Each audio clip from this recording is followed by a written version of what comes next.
শেখ হাসিনা নাকি তার শিক্ষামন্ত্রীকে ডেকে বলতেন যে কি ব্যাপার পাশের হার এত কম কেন, বাড়িয়ে দেওয়া হোক। এখন শেখ হাসিনা চলে গেছেন, ফ্যাসিজম শেষ হয়েছে, ওইখানে গণতন্ত্র নির্মাণ করতে হবে। জনাব মাহমুদুর রহমান মান্না, আপনার কাছ থেকে একটু আসি। আপনি বলেছেন যে প্রাচ্যের অক্সফোর্ড হিসেবে আবারও দেখতে চান ঢাকা বিশ্ববিদ্যালয়কে।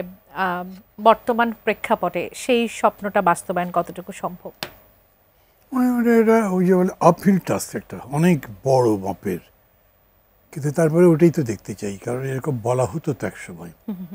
ধরেন একদিন অক্সফোর্ড হয়ে যেতে হবে বা হতে পারবো তা বলছি আমি, কিন্তু অক্সফোর্ড মানে কি, সেটা একটা জ্ঞানের পরিধিটা বিস্তৃত, গভীর এবং সবার জন্যে সেটা অ্যাভেলেবল, যদি আপনি অ্যাফোর্ড করতে পারেন। অফকোর্স অ্যাফোর্ডেবিলিটি প্রশ্ন আছে ওখানে।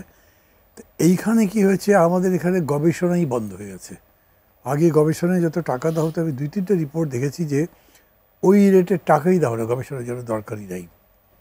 আর গত 15 বছরে একটা ঘটনা ঘটেছে, শিক্ষার মানকে এত নিচে নিয়ে নামানো হয়েছে যে একটা কথিত আছে যে শেখ হাসিনা নাকি তার শিক্ষামন্ত্রীকে ডেকে বলতেন যে কি ব্যাপার পাশের হার এত কম কেন, বাড়িয়ে দেওয়া হোক। তো পরীক্ষা যদি তারা ভালো করে লিখতে না পারে, তারা অত কথা বলবেন না, বাড়িয়ে দেন। মানে উনি দেখাতে চান যে তারা বলে পড়াশোনার কত বিকাশ হচ্ছে, কত ভালো রেজাল্ট করছে ছেলেমেয়েরা, এবং তারা সবাই এত পার্সেন্টেজে পাশ করছে। আর সাধারণভাবে এগুলো করে শিক্ষা তো জায়গায় ছিল না। হলগুলো ছিল এক একটা গেস্ট রুম, গণরুমের জায়গা। আর বুলি হতো, তখনও হতো, এখনও কম বেশি হয়, যাই হোক। কিন্তু গেস্ট রুম কালচারটা একটা জঘন্য জিনিস ছিল, অন্য কোনো বিরোধী দলে কেউ যেতেও পারতো না।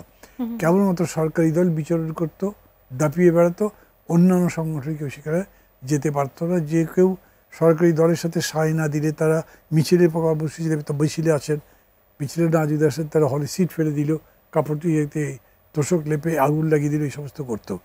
এখন আমি বলতে চাইছি যে এত বড় একটা রক্তক্ষয়ী সংগ্রামের পরে প্রধানত তো ছাত্রদের নেতৃত্বে হলো, তারা কি চাইবে, তাদের কি চাওয়া উচিত? আমি মনে করি তাদের প্রথম চিন্তা হবে তারা যেখানে বাস করে, যেখানে তাদের অবস্থান, সেই শিক্ষায়তন, সেগুলো যাতে রিমডেল হয়। তারা নতুন বাংলাদেশ চাইছে, শিক্ষা প্রতিষ্ঠান যাতে নতুনভাবে রিবিল্ড করা হয়। আর সেটা বলতে গেলে তুলনার অর্থেই বলছি, ঢাকাকে প্রাচ্যের অক্সফোর্ড করা যেতে পারে। আমি এখানে আরেকটা কথা বলি, এটা আমি মনে করি যে পরবর্তী বিষয়ের আলোচনার মধ্যেও আসতে পারে, কিন্তু এটা এখানে এখনও প্রাসঙ্গিক। সেটা এই যে ধরেন ছাত্রদের কাছে আমরা কি প্রত্যাশা করি। আমরা সবাই ওয়েলকাম করছি, তারা অসম্ভব সাহসী একটা কাজ করেছে, সারা বিশ্বের মধ্যে একটা উদাহরণ তৈরি করেছে, যেভাবে ফ্যাসিস্ট শেখ হাসিনাকে তারা পরাজিত করেছে। তার মানে আমরা চাই যে তারা তো বড় বড় বাপের কাজ করুক। এখন শেখ হাসিনা চলে গেছেন, ফ্যাসিজম শেষ হয়েছে, ওইখানে গণতন্ত্র নির্মাণ করতে হবে।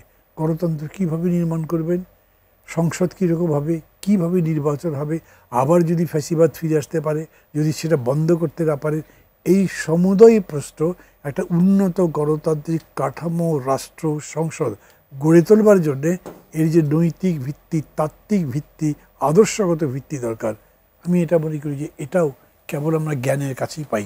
আপনি যদি আদমজি শ্রমিক আন্দোলনকে বা কৃষকদের আন্দোলনকে বলেন যে আচ্ছা বলো তো সংসদটা কী করলে ভালো হয়, অথবা বলো তো কী করলে সমস্ত মানুষ তার ভোটাধিকার প্রয়োগ করতে পারে, তার অধিকার, মানবাধিকার, গণতান্ত্রিক অধিকার নিশ্চিত হয়, সেটা সে বলতে পারবে না, কিন্তু ঢাকা বিশ্ববিদ্যালয় বলতে পারবে, যেহেতু ওটা শিক্ষার সর্বোচ্চ পিচ। তো আমি এই জন্য মনে করি যে ঢাকা বিশ্ববিদ্যালয়ের সেই জায়গাতে অনেক বড় ভূমিকা আছে। আর শেষ আর একটা কথা বলি, বলে আপাতত আমি আমার কথা বলে শেষ করবো। ধরেন যেই ছাত্রটা ফাইনাল ইয়ারে পড়ে, ওর পেছনে তো তার ছাত্র জীবনের স্মৃতি আছেই, কিন্তু সে পা দিবে একটা নতুন ব্যক্তিগত জীবনে, পারিবারিক জীবনে, সমাজ জীবনে। তার একটা চাকরি চাই, চাকরি নাই তো কী করবে সে, কার কাছে চাকরি চাইবে? সে তো ইউনিভার্সিটি অথরিটির কাছে চাকরি চাইবে না, সে চাকরি চাইবে সরকারের কাছে।